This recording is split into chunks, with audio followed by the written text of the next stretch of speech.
అవికాకు చిన్నారి పెళ్లి కూతురుతో బాగా గుర్తింపు తెచ్చుకుంది. ఇందులో ఆనంది పేరుతో బుల్లితెరకు ఎంట్రీ ఇచ్చి ప్రేక్షక హృదయాలను కొల్లగొట్టిన అవిక బుల్లితెర నుండి వెండితెరపైకి పరిచయమైంది.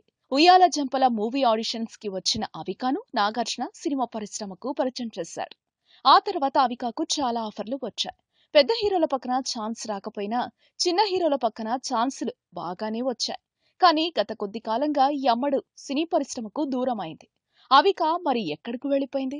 ఓ కుర్ర హీరో ఆమెను బాగా వేధిస్తున్నాడని ఇటీవల వార్తలు వచ్చాయి. ఆ వేధింపులు తట్టుకోలేకే ఆమె వెళ్లిపోయిందంటూ సినీ జనాలు విశ్లేషించారు. ఇతర భాషల సినీ పరిశ్రమలో ఆమె బిజీగా ఉండడంతో తెలుగు సినీ నిర్మాతలు ఆమెను పట్టించుకోవడం లేదని టాక్. రీసెంట్ గా మరాఠీలో ఓ మూవీ చేసిన అవిక కన్నడలోనూ ఓ మూవీ చేస్తూ బిజీగా ఉంది. మరోవైపు తన చదువును కొనసాగిస్తోంది చిన్నారి పెళ్లి కూతురు.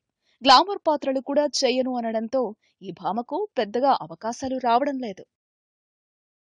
ఈ వీడియోపై మీ విలువైన కామెంట్స్ ని మాతో షేర్ చేసుకోండి. అండ్ ఇంకో విషయం, సబ్స్క్రైబ్ చేయడం మర్చిపోకండి.